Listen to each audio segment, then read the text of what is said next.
Well, good morning, everybody. Hi, I'm Mike. It's been 2 months since I've been at this podium. Hey, and we appreciate you coming up here today after we trained you to go down there, after we trained you to come up here. If you're unaware, we are tearing up the sewer line down there because it's nearly 45 years old. And we've had to move most of our staff out. The theater just is closed down. It might take a couple of months. So kind of watch the press releases, Facebook, to see where it will be next month. Most likely in this facility right here. So I have the distinct pleasure this morning of introducing our speaker. She has been here a year and a month today, I think. Yeah? Yes. And her name is Marie. See right up there. She has lived in several states and taught. She taught at another facility here before she came to join us at the museum. She's originally from Puerto Rico, bilingual, did something for us which we never had done before, and that was translate our star show into Spanish. So if we're the Spanish-speaking group, they'd get an equal experience. We can now do star shows in Spanish. We have somebody who speaks Japanese, so let's get to that. She took over first of the year as outreach coordinator, and our outreach has just exploded. We have a great education team. In 18 and a half years, I've worked with a better education team. Today, and I got to see this yesterday, she's going to talk on Sputnik 2. It's our second artificial satellite from the planet Earth, and I learned a lot of things that I had not known. If you know of an organization, I'm going to commit you here.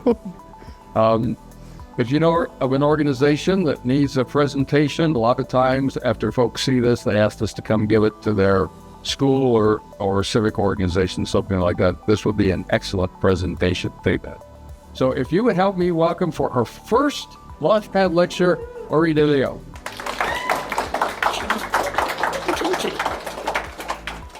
Well, thank you, Mike, for that amazing introduction. He actually makes me sound more amazing than I am. I don't think I am that good. But thank you, everyone, for being here. Actually, I am pretty excited to see so many young faces in the audience. As Mike was mentioning, the school system, education is really my background. I have a master in school psychology, so having those tiny faces in here really make me feel more comfortable and happy to see you all here trying to advance and learn more about space. As we mentioned, I'm here to talk to you about Sputnik 2, but not just Sputnik, also Laika's cosmic adventure. So without further ado, let's get into it. In 1957, a Soviet space mission changed history. It wasn't just Sputnik 2. It was also Laika. She was a pioneer passenger on the front lines of space exploration. It's been 67 years since this happened. And Sputnik 2 was the second spacecraft to venture into space, but the very first one to carry a living being inside and orbit the Earth.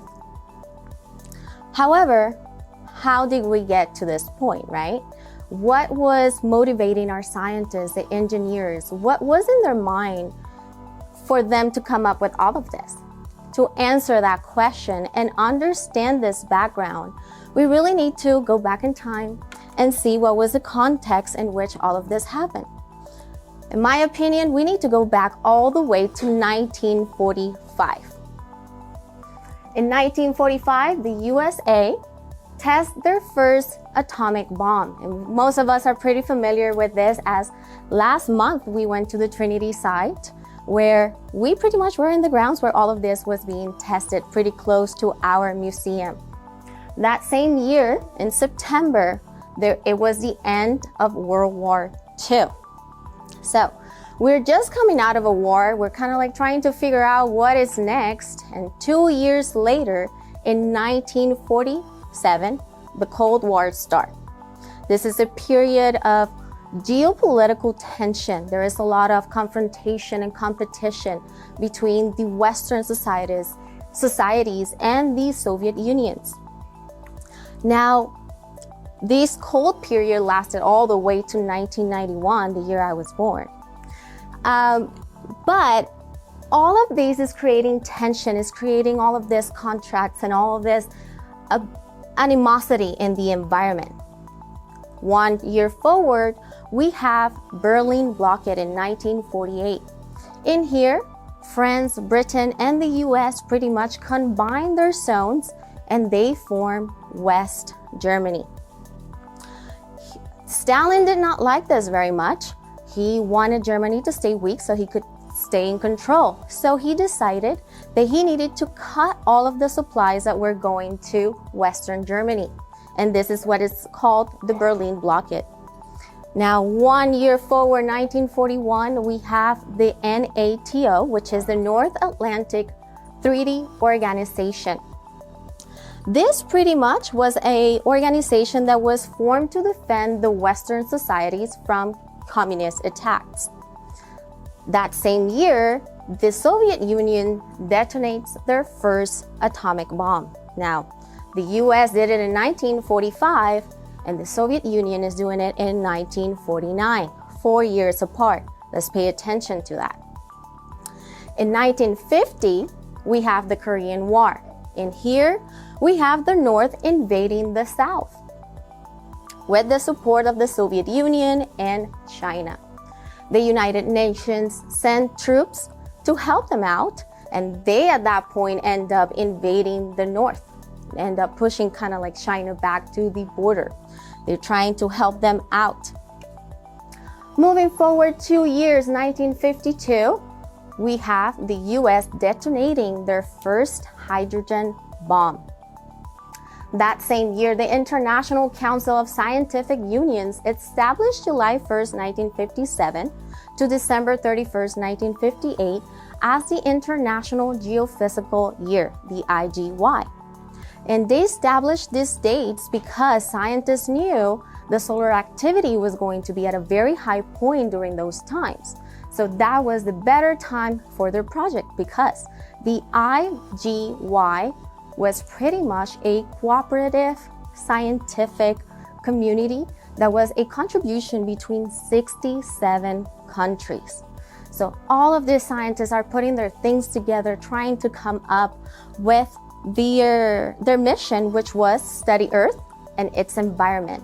That was pretty much what the IGY was trying to do, study Earth and the environment. So now we move to 1953. In here, the Soviet Union detonates their first hydrogen bomb. And this is key because the US did it the previous year. So now it feels like they're kind of catching up to us because the atomic bomb took them 4 years for them to be able to achieve it. But then when the US does the hydrogen bomb, the following year, they're able to do it. So they're kind of right there, right a step behind us. In 1954, the Council adopts a resolution calling for satellites to be launched during the IGY to map the Earth's surface. Now, that following year, the US is already answering to them when the White House announces a plan to launch an Earth orbiting satellite for the IGY. They even were already asking their agencies for proposal, different government research agencies. And that's when the, excuse me right here, I'm not the best, here we go. Perfect.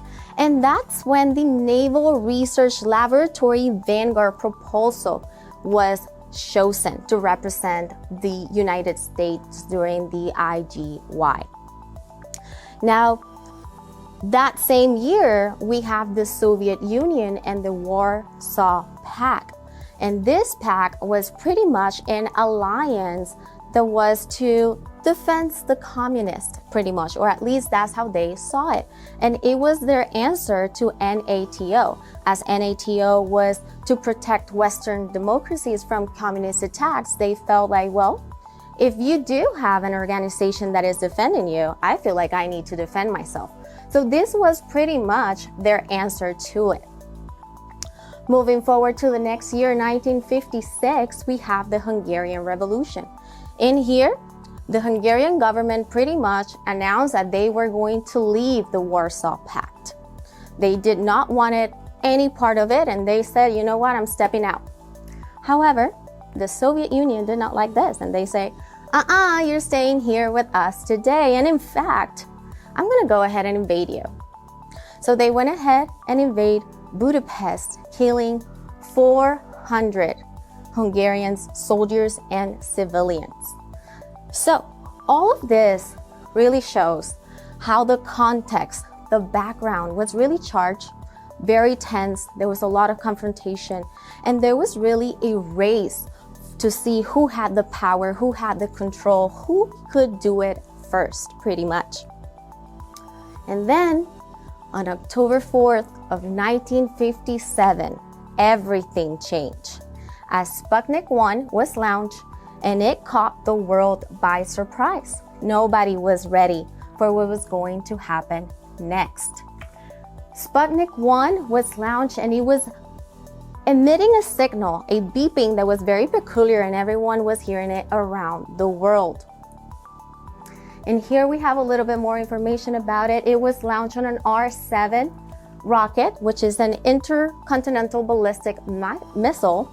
And this part really made the public fear, because knowing that Sputnik 1 had been launched by the Soviet Union meant that they had the capability to launch a ballistic missile carrying nuclear weapons, for example, from Europe all the way to the United States.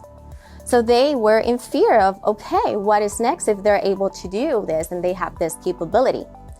But believe it or not, Sputnik 1 was a very simple satellite. It was very rudimentary, as it did not have any instrumental or scientific instruments, I should say. It did only had a radio transmitter, which was the transmissions that we were hearing from it. It had a diameter of 58 centimeters, and it weighed about 43.6 kilos. In the reading I did, there was conflicting weights. Some people say it was 183.5. Some other sources says it's 187 pounds. So give or take 180 plus was the weight of Sputnik 1. And it was doing one orbit around the Earth every 96 minutes. It did burn up during re-entry in January 4th of the following year, 1958. It is really the very first satellite, the first man-made satellite that made history, and pretty much, some people say it did not started the race, but it definitely put some pressure into that race that had already been started a few years before that.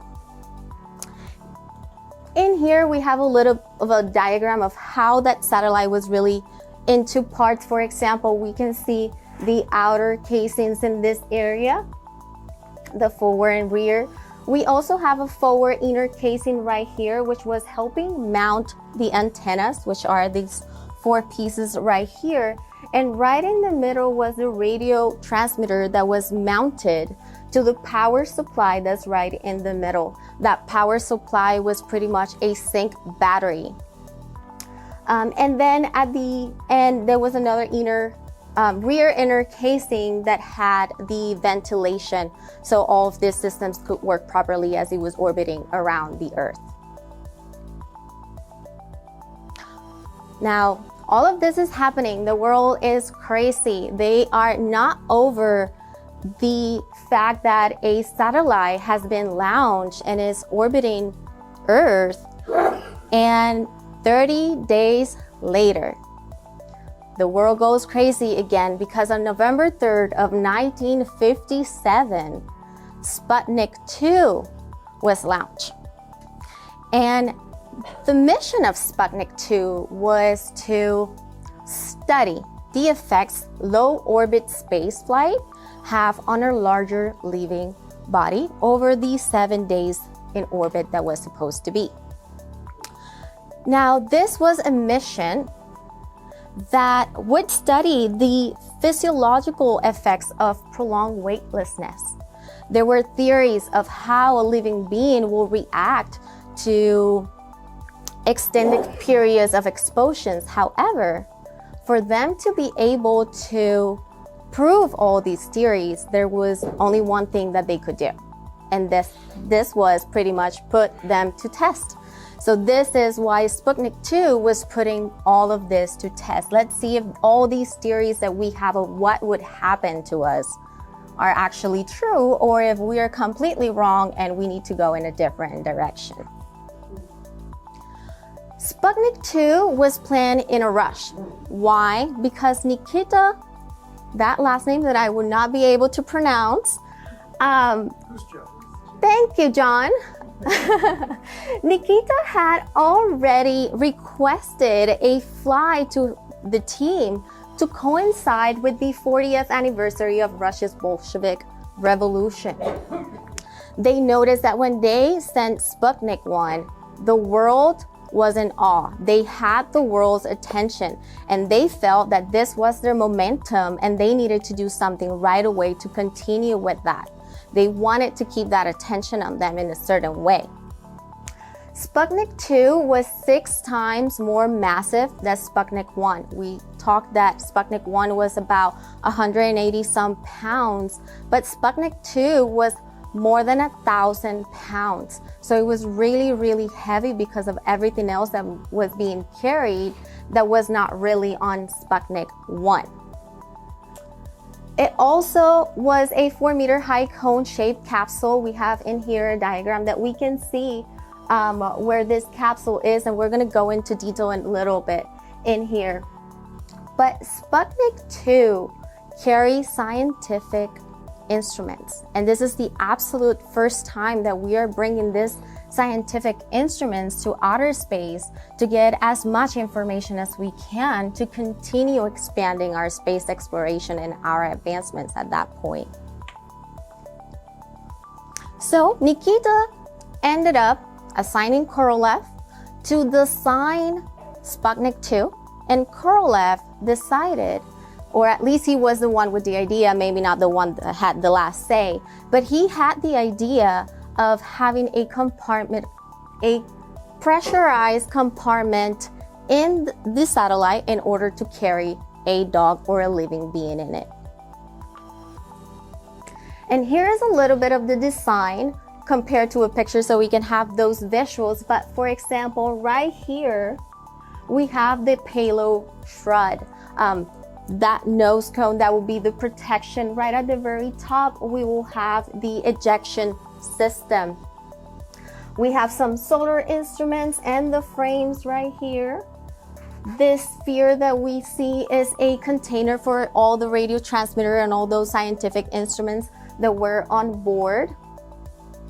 We also have our pressurized compartment with the cabin. We have a fan and our food. Right here, we don't really appreciate it, but there was a tiny window that was about 13 centimeters. And we can see it in here a little better. And that's all scientists could see inside once the cabin was completely sealed.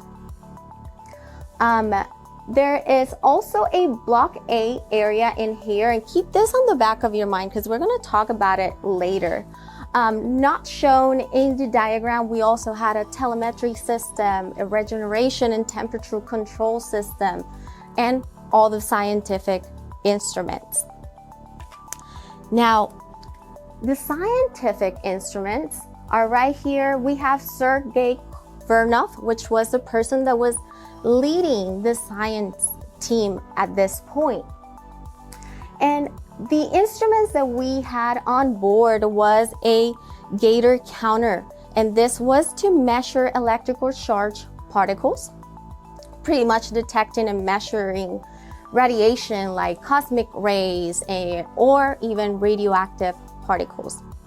We also had 2 spectrophotometers, one that was measuring the solar radiation like ultraviolet or X-rays emissions, and others for cosmic rays.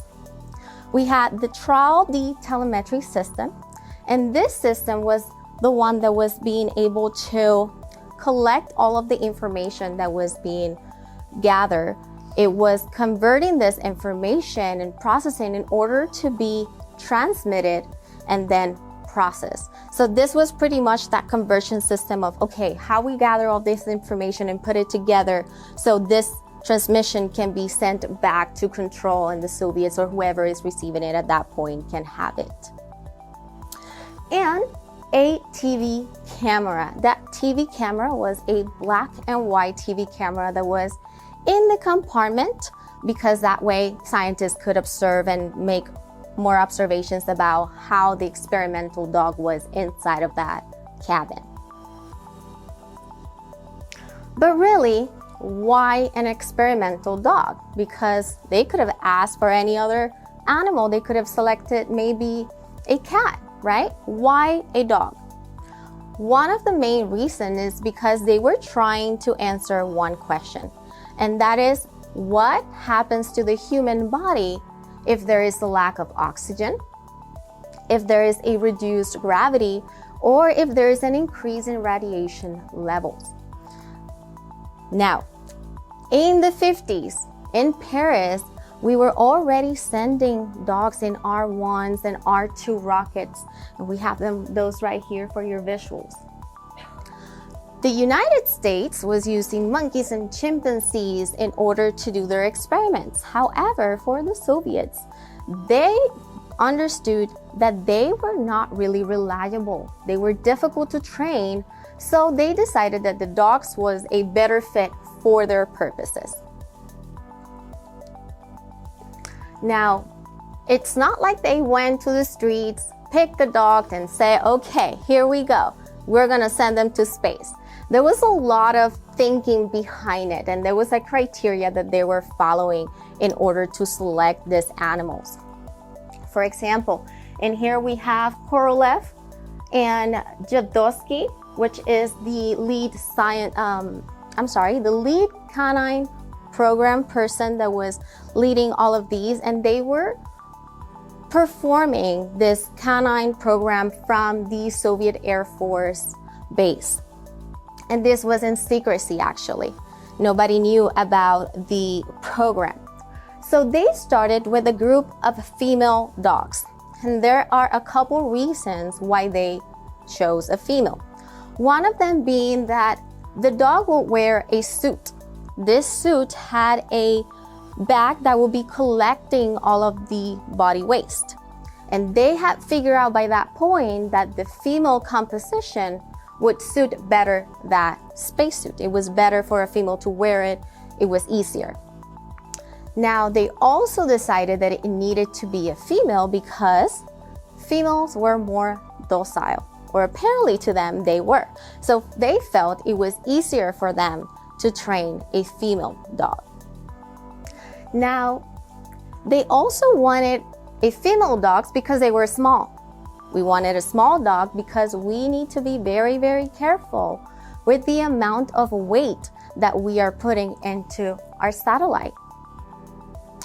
And it needed to be a stray dog because scientists believe that stray dogs had already endured extreme conditions of temperature and hunger. So they were already a step further in that aspect, unfortunately. They also needed to be white or near white because, remember, we have a TV camera in our cabin, and that camera was black and white. So a lighter color dog will be easier to see in that camera. So those were the main things that they were looking at when selecting a dog. Now, a fun fact here, it is said that if part of the team was walking through the street and saw a dog that maybe seemed to meet the criteria, they will go there, take a tape measurement, take measurements, see how it was, and if they fit what they were looking for, then they will take them back to the lab. If not, it was like, okay, thank you for your service, you can go on, and nothing was wrong, right?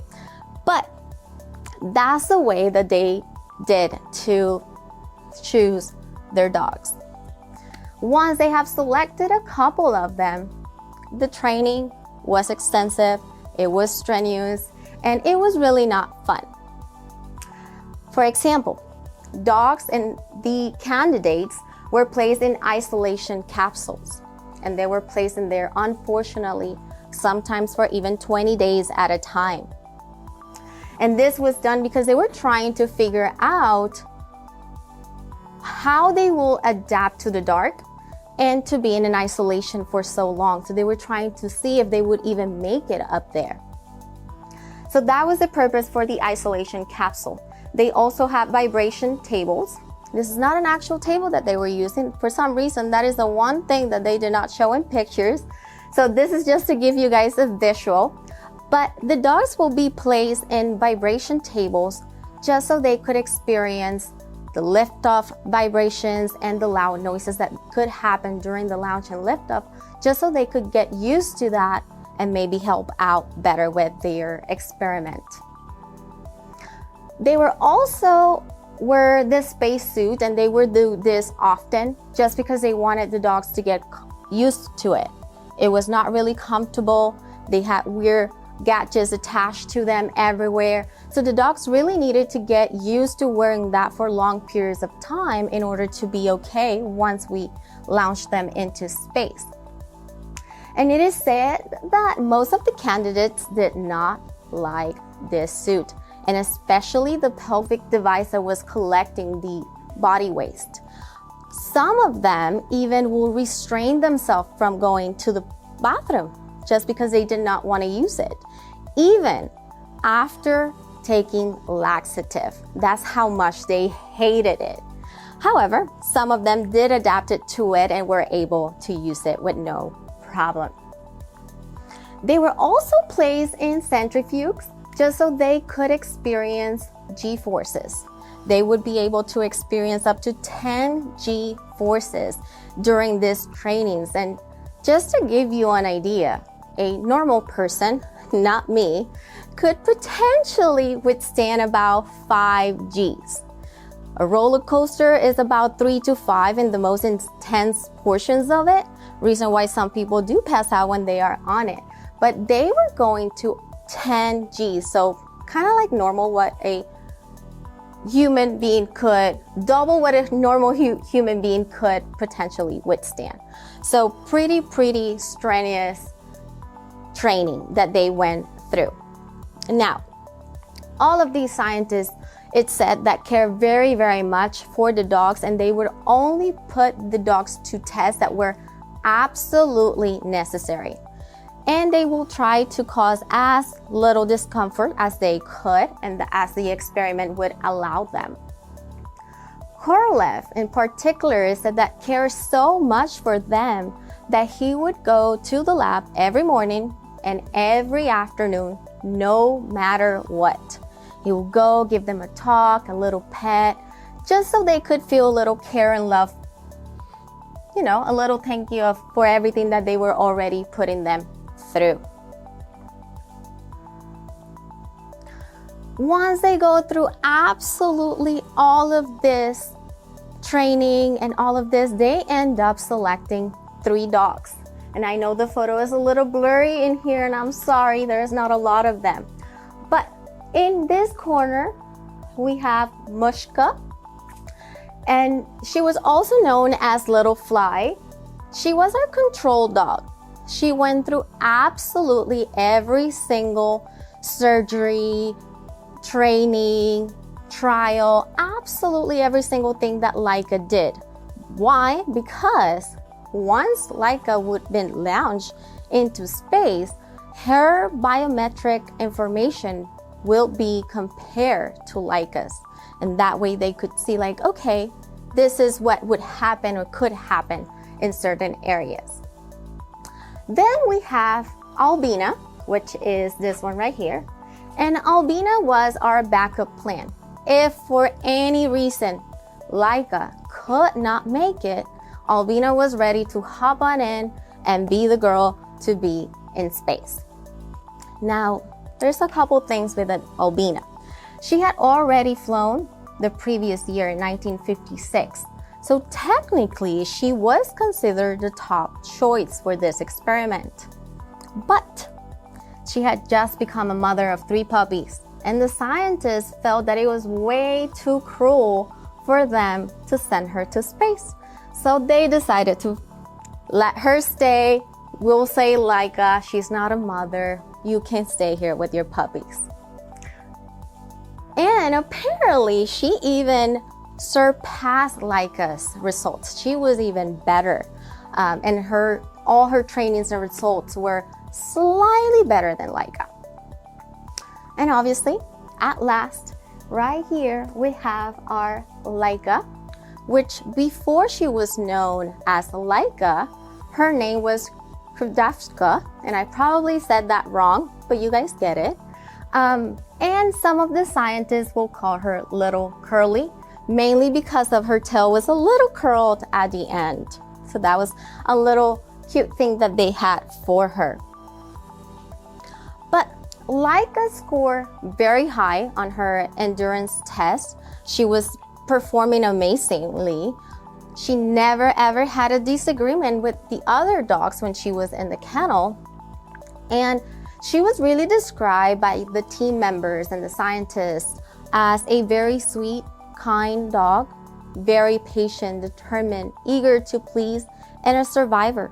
They really thought that she was an angel. There was nothing that they could put her through that she wouldn't thrive. And if they needed her to stand in a specific area for a specific amount of time that were pretty long at times, she would do it. She would please her trainers and scientists that were working with her. She was known by Laika later on because when the Soviets are announcing her to Russia as the cosmonaut that's going to be on Sputnik 2, she ended up barking during the radio transmission. And they ended up calling her Laika because Laika means barker. So that's how the name ended up changing. She was 3 years old at the time of the launch, and she was a stray dog from Moscow. So, as we mentioned, it was launched on November 3rd of 1957 at 2:30:42 UTC Moscow time. And it was launched on Sapwood SSC. And this is pretty much a modified R7. They pretty much use the same launch pad as they use for Sputnik 1. It went 2,000 miles above Moscow, and it reached 5 times normal gravity levels. And Earth standard gravity is approximately 9.8 meters per second square. So 5 times would be something about 49 meters per second square. So pretty impressive what Laika had to endure and all those G-forces that she felt during liftoff. Sputnik 2 was also designed to not separate from the final rocket booster. And this was because of something that they had learned during Sputnik 1. While Sputnik 1 was still orbiting the Earth, they could see very clearly the booster right behind it. Even better that they could see Sputnik 1. So for this time, they decided that they wanted the booster to stay together so they could see it very easier in the sky.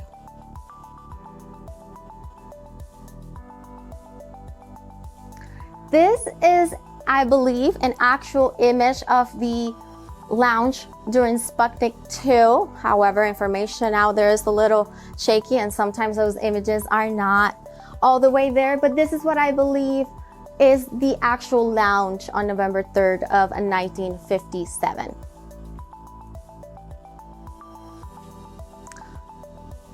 Once Sputnik 2 and Laika reached orbit, it was making 1 revolution around Earth every 103 minutes. So this is slightly a little more. Sputnik 2 was doing it every 96 minutes.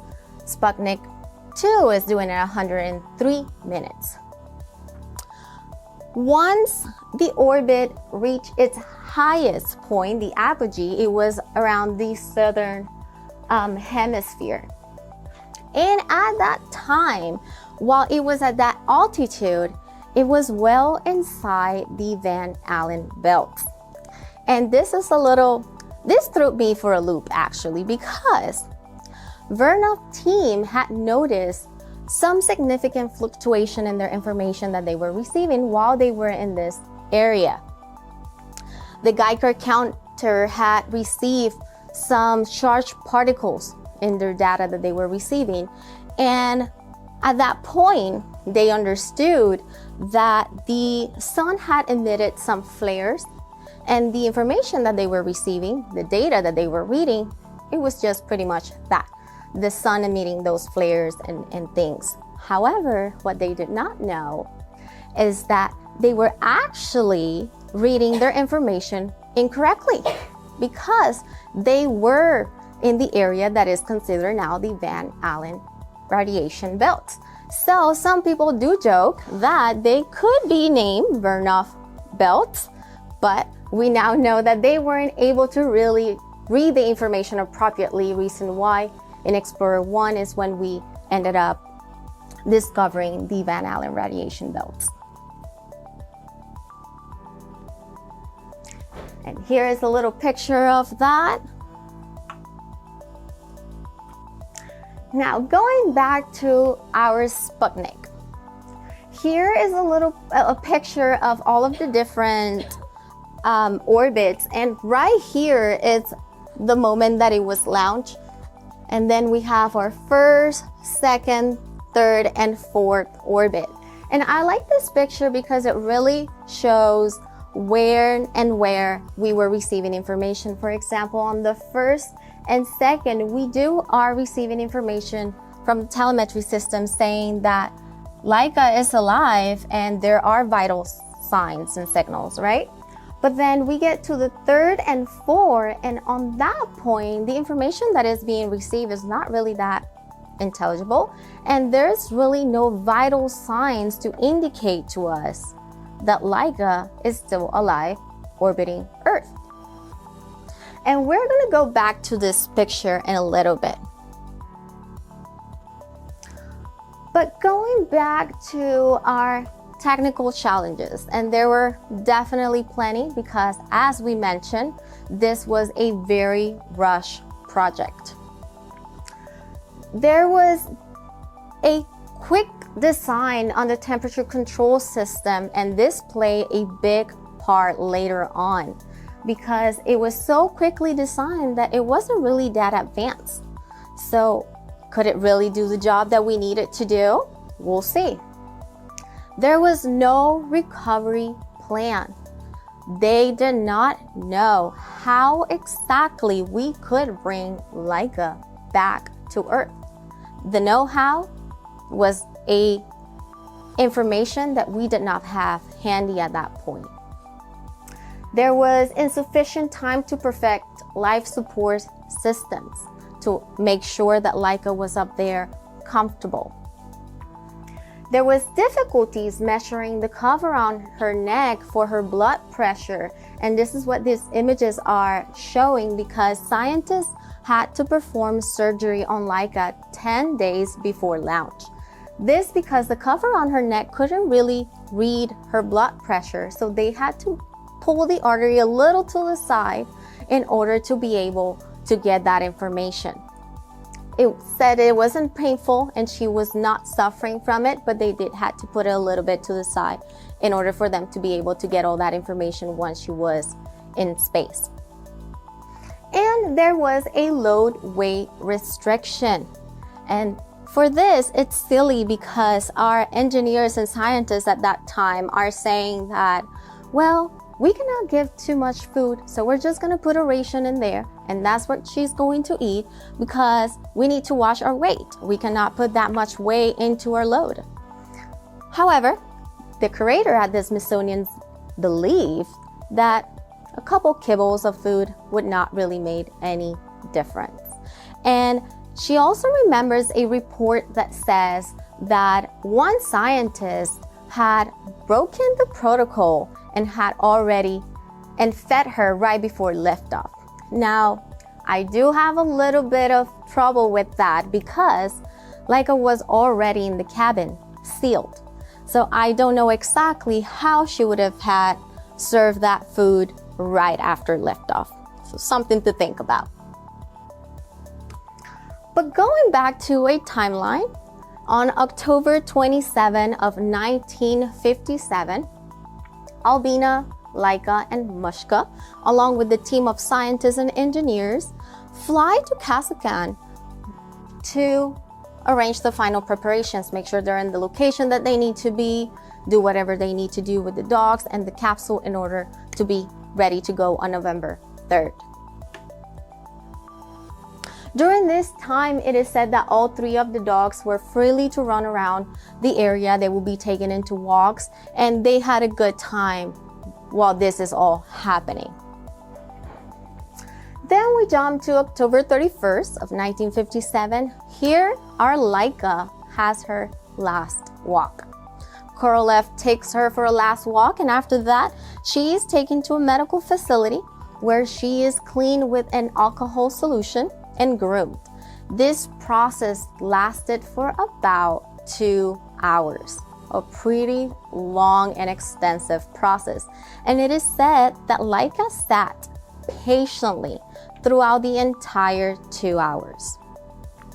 She was then dressed in a spacesuit as Korolev is there talking to her. He went to pet her, give her some love, and kind of like stay with her until it was time for her to be in the cabin completely sealed by herself and ready for launch.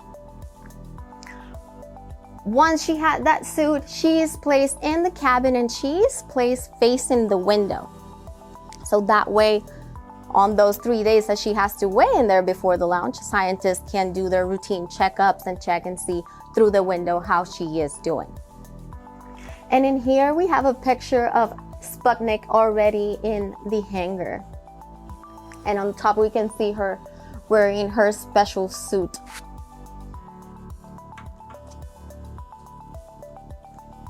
Then we go to November 1st. And here the capsule is carried to the site and it's installed into the satellite top of the R7 rocket. All scientists say their goodbye. It is said that they all went through the window, say their goodbyes, and apologize for sending her on a one-way trip. Laika sat motionless for almost 3 days in that capsule, and temperature at the launch site were extremely high. Her vital signs at that point show that she was calm and at ease, and up until this point, everything was exactly like the training. So there wasn't nothing out of the ordinary for her to be upset or agitated during this time because she was already used. So up to this point, she is okay. And then we go to November 3rd of 1957. In here, the early morning, one of the team members noticed that there was a difference in the pressure inside the cabin. And this will be problematic because then they wouldn't be able to really accurately measure the pressure once it's already into space. So they decided to unscrew a little cap that was at the very top of the window in order to balance that pressure in it. In the reading and all the research, it said that they asked permission to Korolev, but that was never really confirmed. And to this point, we don't even know if he was aware of the scientists doing this to the cabin. Now, once they do all that, they notice that Laika had eaten all her food. So there was no food, there was no water. Since we already opened that cap, they decided to get a syringe and adapt a little tiny tube to add more water into the tray that she was supposed to have her food. So that way they were able to put a little bit more. Now they couldn't put a lot more because the cap obviously had to be screwed back on so they could be able to be ready for launch that was coming up. The noises and the pressure of the flight really terrified Laika, and we know this because her heart rate skyrocketed. And here we see how she was calm, and right when the launch is happening, it's just all the way up, and it's not until she reaches orbital flight time that her vital signs stabilized again. So this was pretty traumatic for her as we study her heartbeats and her breathing, because not only her heartbeat skyrocketed, but also her breathing. She was experiencing all these G-forces, and it says that it quadrupled her breathing at that point. 1 hour after liftoff, the Soviets had announced to the world the successful launch. At this point, the media is pretty much only interested in Laika, what's happening with the dog, when she's coming back, what is she doing? And nobody really was that much interested into the advancements of spaceflight. Now, going back to our orbits, we now know that during the first and second orbit is when our team start to notice something is going wrong in here. The first orbit, we see the vital signs, we see everything is okay, and by the second, the temperature inside the cabin is increasing. So it's getting hotter and hotter in there. By the fourth orbit, the cabin temperature had reached 104 degrees Fahrenheit. And at this point, our Laika is very agitated and restless in her area. A few things in here.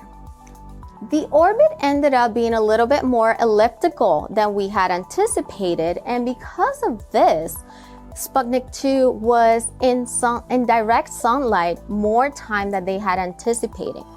So it allowed really very little time for Sputnik to be in the shade and be able to cool down. Now our system have been very quickly designed, so they are not capable to now handle this change that was pretty drastic. And after a few hours, there were really no vital signs. It says between the 5 and 7 hours, there was absolutely nothing. And by that point, it was already the third and fourth orbit. By November 8th, 1957, the Soviets stopped communicating about Laika. They're still talking about Sputnik 2. They're still saying all these amazing things that they're doing, but they're not mentioning Laika now in their news. On November 10, the battery on board Sputnik 2 dies. We don't get any more information from it. On November 12, the Soviet finally announced to the world that Laika had passed away. Up until this point, they were making the world believe that she was still alive. And that was something that they were deliberately not saying, because they knew this by that point. And then January 4th, following year, Sputnik 1 burned during re-entry. The same fate had Sputnik 2 in April 14 of that following year as well. And in here I have a little picture that we also have on our 5th floor about Sputnik 2, and this is dated November 7, as we see it right here.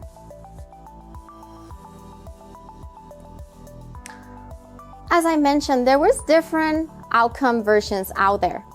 In 57, we were told that the launch was successful, everything was great, it went according to plan, and when they finally had to admit something, then they said that after Laika had survived a whole week, she was humanely killed by poisoning her in her last meal, and she did not suffer.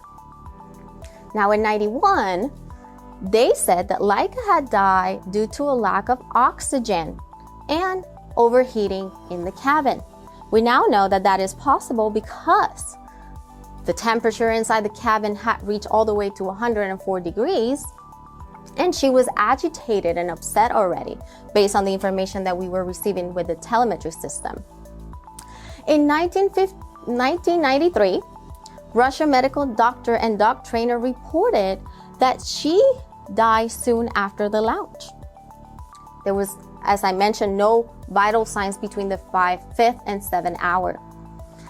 In 2002, so many years later, the Institute for Biological Problems in Moscow had stated that she had survived the initial launch, but die within a few hours. Now we're kind of like tied in information. They already said that it was a lack of oxygen and overheating, but also during the first few hours.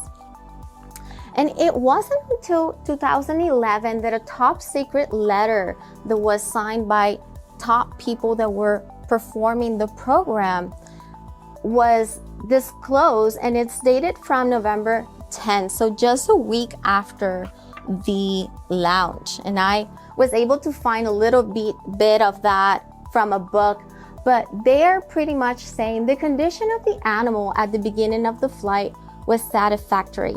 During the first 3 orbits, the breath and heartbeat were normal. During the 3rd orbit, the movements of the animals were registered. During that orbit, a considerable increase in temperature inside the cabin was registered.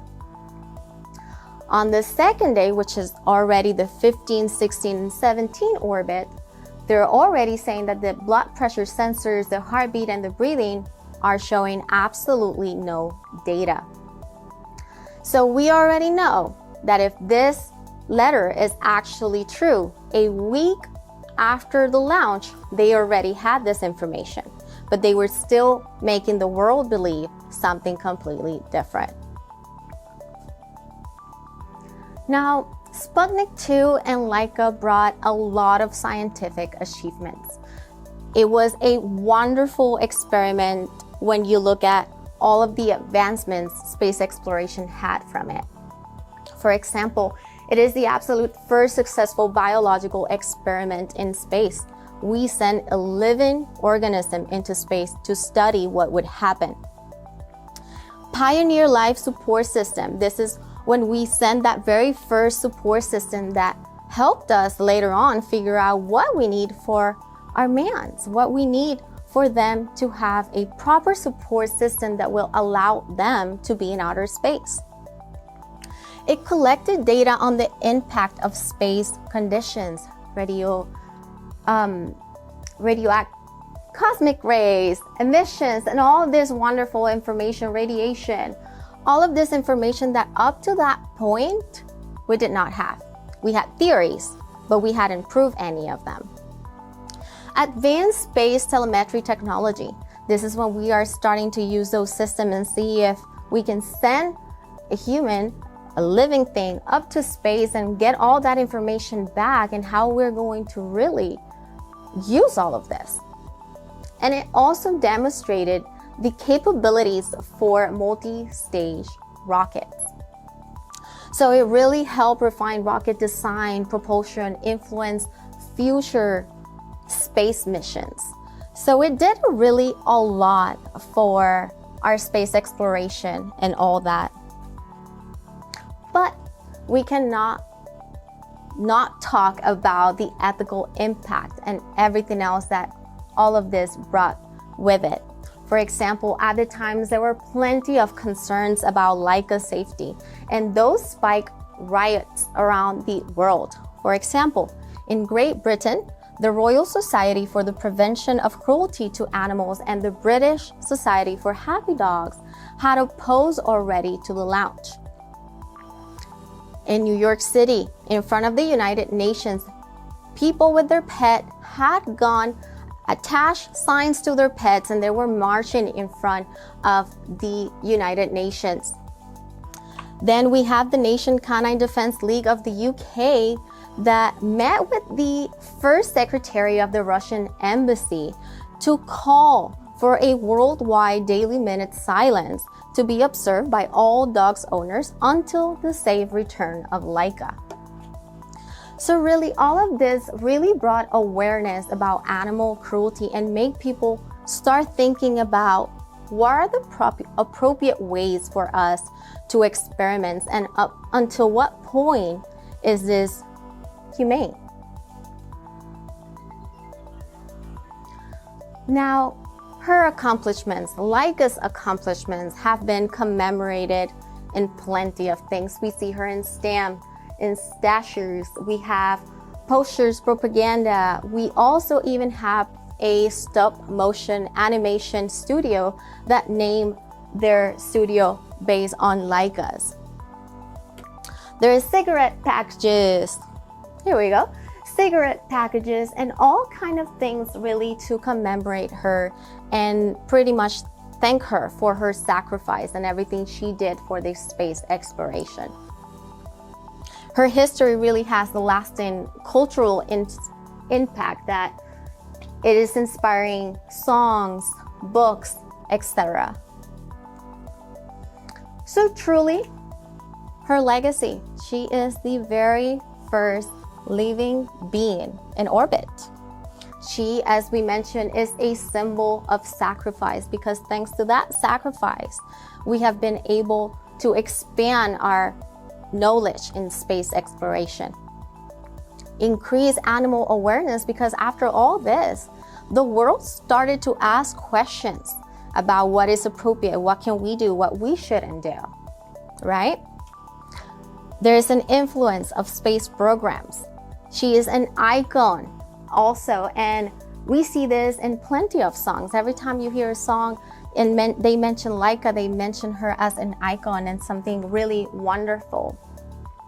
And really, advancement of biomedical research. This is the very first time that we were able to do all this research and obtain all of this information all of the way from outer space. So in conclusion, really, ironically, a flight that promised Laika certain death also offered proof the space was livable. So her sacrifice let us know that it was okay for us to send a human. And that sacrifice has helped the future advancements, such as the very first launch of dogs into orbit with a safe return, and that is Laika and Stroka right there. We also have the first man, Yuri Gagarin, in 1961, and the first woman in space, Valentina Tereshkova, in 1963. So thanks to Laika, we were able to get to this point probably sooner than later. And I will let you all with this. This was said by Oleg Gasenko. He was a Soviet scientist and Laika's trainer. And he said, I quote, "The more time passes, the more I am sorry about it. We did not learn enough from the mission to justify the death of the dog." And I will open the floor for questions.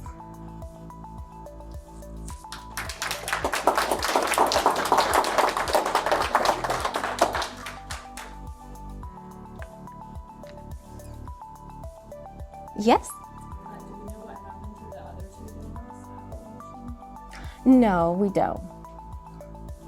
I hope the scientists just took them. It is said that they care very much for them, and pretty much some of them were very, very attached. So I wouldn't be surprised if some of them decided to take them with them. Any other questions? It burned during re-entry. Completely gone, yeah. It kind of like exploded. Yeah. When did Ham go into space? Oh.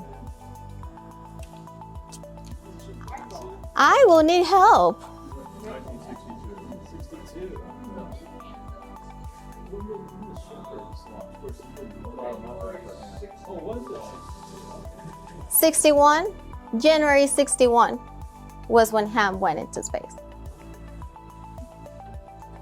Thank you. And there were, I think, one dog given their certain enemies, the offspring of dogs.